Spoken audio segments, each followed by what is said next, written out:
नमस्कार। हमें है आपकी सेहत का ख्याल हेल्थ प्लस के संग में आपका स्वागत है। मैं हूं रजनीश कौर। आज हम एक ऐसे मुद्दे के बारे में डिस्कस करेंगे जिसका आज भी समाज में डिस्कशन करना आपत्तिजनक माना जाता है। हालांकि साइंस ने बहुत एडवांसमेंट की है, लेकिन फिर भी हम इसमें बहुत पीछे हैं। जी हाँ, बात हो रही है इनफर्टिलिटी की। इसके साथ ही ये माना जाता है कि होम्योपैथी में इसका इलाज सटीक है। होम्योपैथी में किस तरीके से इसका इलाज किया जाता है, क्या कारण रहते हैं इनफर्टिलिटी के, और इनफर्टिलिटी के बारे में विशेष जानकारी के लिए आज हमारे साथ हैं जम्मू के जाने माने होम्योपैथी डॉक्टर डॉक्टर सतीश छत्री। डॉक्टर साहब, आपका बहुत बहुत स्वागत है। सर, इनफर्टिलिटी आज भी हमारे समाज में इसके बारे में डिस्कशन करना या इसके बारे में बात करना थोड़ा आपत्तिजनक माना जाता है, लेकिन अब समाज है, हमें आगे बढ़ना है, तो इसके विषय में ताकि लोग अवेयर हो सके इसका जिक्र करना जरूरी हो जाता है। सबसे पहले तो ये जानना चाहूंगी कि इनफर्टिलिटी होती क्या है।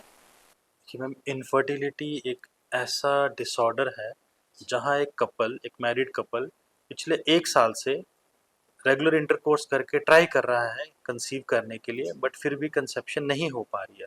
अगर 1 साल से ज़्यादा समय हो गया है न्यूली मैरिड कपल्स के लिए तो ये भी एक इनफर्टिलिटी की कंडीशन है। और अगर 35 साल के ऊपर के कपल्स में ये चीज़ पिछले 6 महीने से लगातार चली आ रही है कि दे हैड बीन ट्राइंग कि उनका बच्चा हो जाए, कंसीव हो जाए, और ये नहीं हो पा रहा, this also comes under infertility. तो इनफर्टिलिटी को सरल भाषा में हिंदी में हम कहते हैं भांजपन, कि बच्चे नहीं हो पा रहे हैं। सर, आज भी इसके लिए स्पेशली फीमेल्स को ही टारगेट किया जाता है। क्या सिर्फ फीमेल्स में ही ये कमी पाई जाती है या मेल्स में भी? इसके बारे में थोड़ा सा हमें विस्तार पूर्वक। देखिए मैम, इनफर्टिलिटी जो है ये कपल में से किसी को भी हो सकती है। मेल इनफर्टिलिटी भी हो सकती है, फीमेल इनफर्टिलिटी भी हो सकती है। लेकिन जहाँ तक आपने सवाल किया कि फीमेल्स पे ज़्यादा प्रेशर डाला जाता है, बिल्कुल ये बात सच है, क्योंकि फीमेल्स यूजली घर के दायरे के अंदर रहती हैं। तो घर पे जो अडल्ट फीमेल्स हैं, जो उनसे बड़ी हैं, उनकी मदर इन लॉ है, उनकी मदर है, उनकी सिस्टर हैं, यूजली वो शादी के कुछ समय के बाद उनकी एक्सपेक्टेशंस होती हैं, तो वो खुल के बात जो है वो फीमेल के साथ ही कर पाती हैं। तो एक औरत एक दूसरी औरत से जब बार बार इस चीज़ को लेके पूछना शुरू कर देती हैं, सवाल आने शुरू हो जाते हैं, तो दिस इज़ वेरी ऑटोमेटिक कि वो दूसरी फीमेल जो नहीं कंसीव कर पा रही है वो प्रेशर में आना शुरू हो जाती है। बट ऐसा नहीं है कि हमेशा फीमेल्स ही कॉज है इनफर्टिलिटी के पीछे। इनफर्टिलिटी मेल के फैक्टर्स की वजह से भी हो सकती है, क्योंकि 20 to 30% केसेस में देखने को मिलता है कि इनफर्टिलिटी है कपल में, but that is due to the problem with the male. Problem husband की रिपोर्ट्स के साथ है, इसलिए इनफर्टिलिटी है। फीमेल्स की रिपोर्ट्स ठीक चल रही है। तो ऐसा ज़रूरी नहीं कि इनफर्टिलिटी फीमेल्स में हो, ये मेल्स में भी हो सकती है, दोनों में भी हो सकती है। और कई बार दोनों की रिपोर्ट्स बिल्कुल ठीक होने के बावजूद भी इनफर्टिलिटी है, जिसे हम अनएक्सप्लेन इनफर्टिलिटी में डाल देते हैं, लेकिन ये दोनों की रिपोर्ट्स ठीक होने के बावजूद भी हो सकती है। सर, मेल इनफर्टिलिटी के बेसिकली कारण क्या है? देखिए मैम, मेल इनफर्टिलिटी में 3-4 चीज़ें हैं। मेल इनफर्टिलिटी को चेक करने के लिए सबसे पहले स्पर्म एनालिसिस करवाया जाता है। तो स्पर्म एनालिसिस की रिपोर्ट्स को ध्यान से देखने में कई बार स्पर्म का काउंट ही कम मिलता है। This is one of the reason behind infertility. Sometimes sperm count ठीक है, बट स्पर्म की मोटिलिटी ज़्यादा नहीं है। मोटिलिटी रेट कम होने की वजह से भी कई बार इनफर्टिलिटी आती है। मेल्स में हार्मोनल इश्यूज़ की वजह से भी आती है, क्योंकि हाइपोथायराइड मेल्स में भी बहुत कॉमनली मिल जाता है। ओबेसिटी, मोटापा एक बहुत बड़ा कॉज है जिसकी वजह से इनफर्टिलिटी आ जाती है। स्मोकिंग की हैबिट की वजह से इनफर्टिलिटी आ जाती है। एक्सेसिव अल्कोहल इंटेक की वजह से भी इनफर्टिलिटी आ जाती है। एंड समटाइम्स मेल्स की रिपोर्ट में जो प्रॉब्लम आ रही है, स्पर्म काउंट कम है या उसमें एजोस्पर्मिया मिल रहा है कि स्पर्म काउंट है ही नहीं है, उसके पीछे भी कई बार स्पर्म की फॉर्मेशन का प्रोसेस ठीक है, लेकिन स्पर्म की डिलीवरी का प्रोसेस जो है वो किसी ब्लॉकेज की वजह से स्पर्म की डिलीवरी नहीं हो पा रही है। वेरिकोज वेन की वजह से भी कई बार इनफर्टिलिटी आ जाती है। कई बार सिस्टिक फाइब्रोसिस की वजह से भी इनफर्टिलिटी आ जाती है, और इसके पीछे और भी कई सारे कारण रहते हैं मेल इनफर्टिलिटी के भी। तो सिर्फ एक रिपोर्ट के बेसिस पे भी ये नहीं कहा जा सकता कि मेल इनफर्टिलिटी मेल की वजह से। कई बार उनकी रिपोर्ट्स में जो दिक्कत आई है उसके पीछे कारण ये है कि स्पर्म की डिलीवरी का जो रूट है उसमें ब्लॉकेज आ गई है, स्पर्म फॉर्मेशन हो रही है। तो उसके लिए भी आजकल बड़ी एडवांस टेक्निक्स अवेलेबल हैं जिससे उसका भी ट्रीटमेंट हो जाता है। सर साइकोलॉजिकल इम्पैक्ट भी रहता है इसमें इनफर्टिलिटी में? साइकोलॉजिकल इम्पैक्ट बहुत ज़्यादा इफेक्ट करता है किसी भी इनफर्टिलिटी वाले कपल में, मेल्स में भी फीमेल्स में भी। स्पेशली अगर हम देखें तो females they are comparatively more on the emotional sides, तो उन पे इमोशंस का इफेक्ट जो है वो और ज़्यादा पड़ता है। मेल के केसेस में मेल यूजली अपने इमोशंस को बहुत जल्दी एक्सप्रेस नहीं करते हैं, बट इट डजंट मीन कि उनके ऊपर इमोशंस का इफेक्ट नहीं आता। इमोशनली मेल भी इफेक्ट होते हैं और ये भी साइकोलॉजिकली उनकी फर्टिलिटी को बहुत स्ट्रांगली इफेक्ट करता है। सर कुछ ऐसे कारण जो स्पेसिफिकली आज के दौर पर देखने में मिल रहे हैं? देखिए मैम, आज के दौर में मेल्स की अगर हम बात करें तो साइकोलॉजिकल प्रेशर बहुत ज़्यादा है। अनएम्प्लॉयमेंट की वजह से लोगों में बहुत ज़्यादा प्रेशर है, प्राइवेट जॉब्स की वजह से लोगों में बहुत ज़्यादा प्रेशर है, परफॉर्मेंस एंग्जाइटी की वजह से कि आप जिस भी प्रोफेशन में हैं, आपको वहाँ पे अच्छा परफॉर्म करके देना है, ये भी आपके स्ट्रेस को बढ़ा रहा है। लाइफस्टाइल डिसऑर्डर है, स्मोकिंग की हैबिट्स हैं, एक्सेसिव नॉनवेज खाने की कुछ लोगों की हैबिट्स है, अल्कोहल का इंटेक है, सिटिंग जॉब्स हैं जिसकी वजह से उन लोगों का ओबेसिटी बढ़ रही है।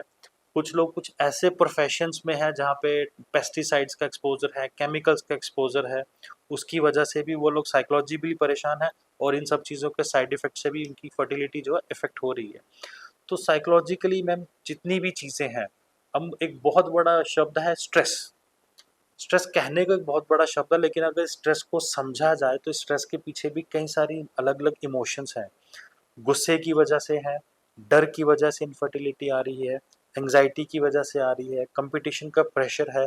ब्रॉडली ये सारी चीज़ें स्ट्रेस में काउंट होती है, बट इन सब इमोशंस का फर्टिलिटी पे बहुत स्ट्रांगली इफेक्ट पड़ता है। स्पर्म की क्वालिटी खराब हो जाती है, स्पर्म मोटिलिटी कम हो जाती है, स्पर्म काउंट कम हो जाता है, प्री मैच्योर इजैकुलेशन की प्रॉब्लम आना शुरू हो जाती है, इरेक्टाइल डिसफंक्शन की प्रॉब्लम आना शुरू हो जाती है।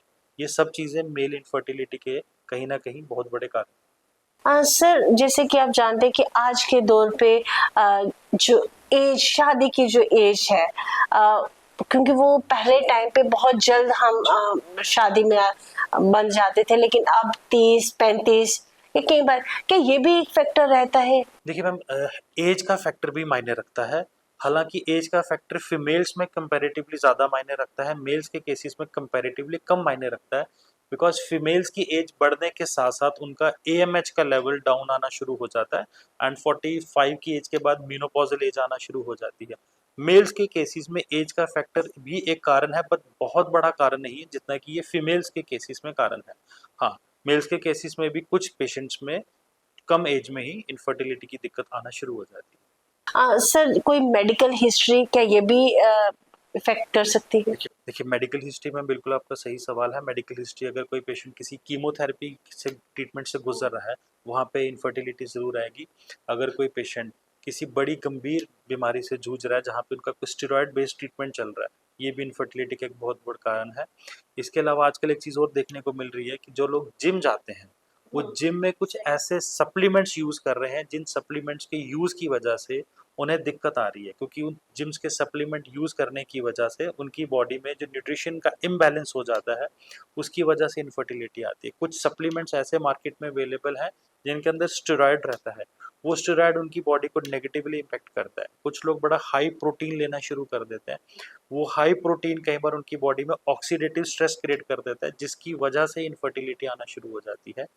लेकिन इन सब चीज़ों के अलावा अगर आप किसी भी बड़ी बीमारी से जूझ रहे हैं, डायबिटिक पेशेंट्स में बड़ा कॉमन हो जाता है कई बार इनफर्टिलिटी, क्योंकि उन लोगों में इनफर्टिलिटी इसलिए आती है डायबिटीज़ की वजह से, प्री मैच्योर इजैकुलेशन आ गई या इरेक्टाइल डिसफंक्शन आ गया उन्हें।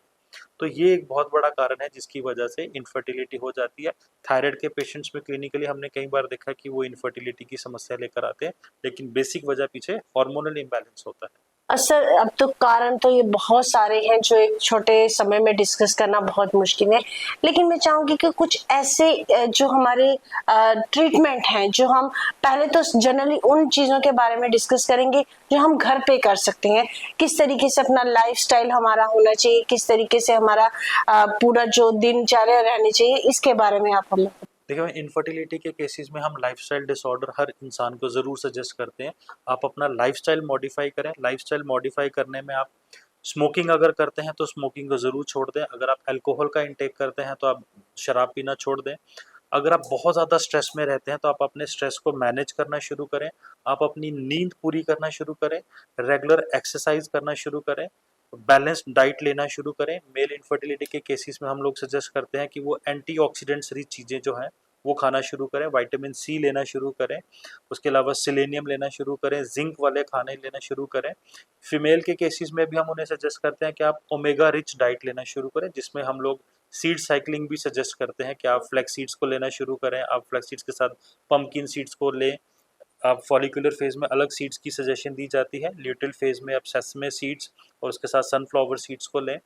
नींद पूरी करें, पानी ज़्यादा पिएं, एक्सरसाइज करें, अपने स्ट्रेस को कम करने की कोशिश करें, खुश रहने की कोशिश करें। ये सब चीज़ें बहुत ज़रूरी हैं उनके ट्रीटमेंट को स्टार्ट करने से पहले, क्योंकि ये वो चीज़ें हैं जो इंसान अपने घर पे रह के कर सकता है, जिसके लिए आप डॉक्टर की सलाह अगर नहीं भी लें, आप फिर भी इन चीज़ों को अपने लेवल पे अगर आप करेंगे तो 5 से 10% केसेस जो है वो अपना वेट कम करने से ही इनफर्टिलिटी से निकल जाते हैं। तो ये लाइफस्टाइल मॉडिफिकेशंस का बहुत अहम रोल है इनफर्टिलिटी के केसेस में। सर, आप होम्योपैथी में इसका किस तरीके से, और आप एक साइकेट्रिस्ट भी हैं, तो दोनों को मिश्रण में आप किस तरीके से इसका ट्रीटमेंट करते हैं? देखिए मैम, होम्योपैथिक अप्रोच जो है इनफर्टिलिटी के केसेस में वो वहीं से स्टार्ट होती है जब कपल आपके सामने पेशेंट के तौर पे आया है, तो दोनों की रिपोर्ट्स को एनालाइज किया जाता है। अगर मेल इनफर्टिलिटी है तो मेल के केस में स्टार्ट किया जाता है, फीमेल इनफर्टिलिटी है तो फीमेल के केसेस में स्टार्ट किया जाता है। होम्योपैथिक अप्रोच इनफर्टिलिटी के केसेस में इंडिविजुअल बेस्ड है, वो हर इंसान के हिसाब से अलग अलग ट्रीटमेंट रहेगा। उस ट्रीटमेंट में ये देखा जाएगा कि उन्हें क्या प्रॉब्लम है, क्या वो थायराइड की वजह से है या वो स्पर्म काउंट में प्रॉब्लम है, स्पर्म मोटिलिटी में प्रॉब्लम है।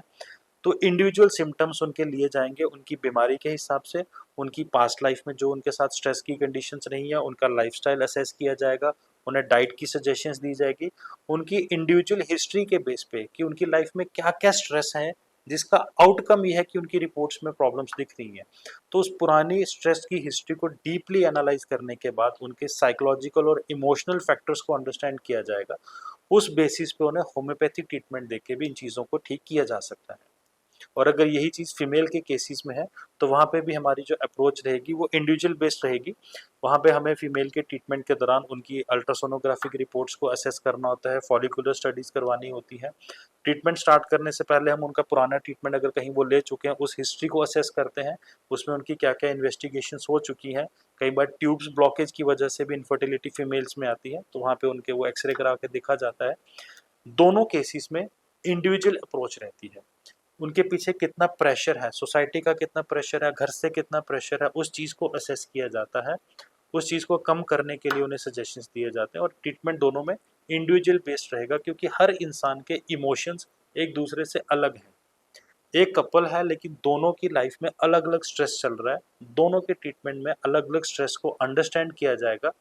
उस स्ट्रेस का उनकी रिपोर्ट्स पे, उनकी फिजिकल हेल्थ पे क्या इम्पैक्ट पड़ा है, उस चीज़ को असेस करने के बाद उनका ट्रीटमेंट होम्योपैथी से किया जाता है। सर, सक्सेस रेट कितना रहता है?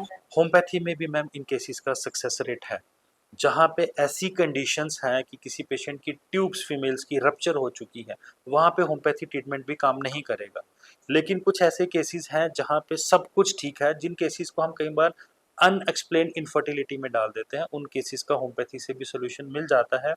फॉलिकुलर ग्रोथ नहीं हो पा रही है या पीसीओडी पीछे बैठा है कहीं पे, तो उन सब चीज़ों को इंडिविजुअल सिम्टम्स के हिसाब से अप्रोच करके उनकी साइको इमोशनल हिस्ट्री को अंडरस्टैंड करके भी होम्योपैथी ट्रीटमेंट किया जाता है और होम्योपैथी में भी अच्छा सक्सेस रेट है। सर, ट्रीटमेंट हम करते हैं वो एक प्रोसेस में आ जाता है।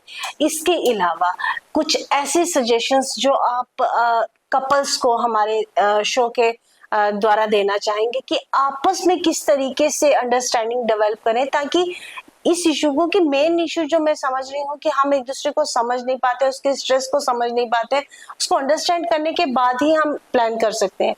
ये चीज उनको क्लियरली आप कोई मैसेज देना चाहें? देखिए, इनफर्टिलिटी के जितने भी कपल्स हैं उन सबको हमारी तरफ से ये सजेशन रहेगा कि इनफर्टिलिटी एक कपल इशू है, ना कि एक इंडिविजुअल इशू है। तो इसमें कपल दोनों हस्बैंड वाइफ को बैठ के आपस में इस चीज़ को डिस्कस करना चाहिए, ताकि किसी एक पार्टनर पे इसका स्ट्रेस ज़्यादा ना रहे।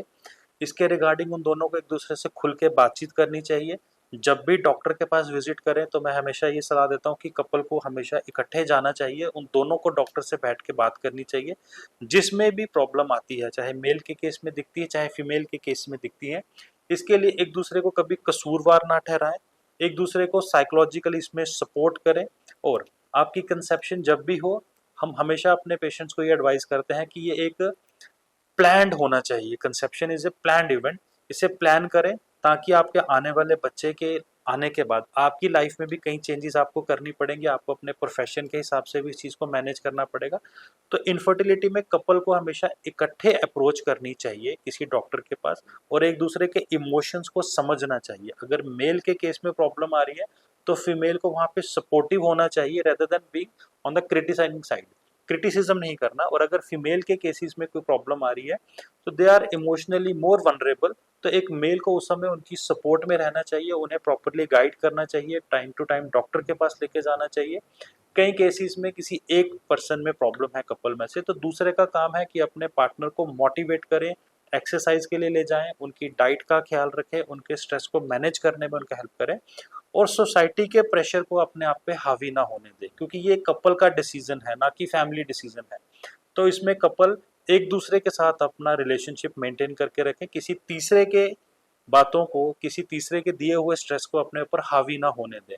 और इनफर्टिलिटी के केसेस के कपल से एक हमेशा रिक्वेस्ट रहती है, वो झाड़ फूक के ट्रीटमेंट लेने की बजाय हमेशा साइंटिफिकली डॉक्टर्स के पास जाके प्रॉपर डायग्नोसिस के साथ अपना ट्रीटमेंट स्टार्ट करवाएं, ना कि किसी देसी दवाई के चक्कर में या झाड़ फूक के चक्कर में जाएं।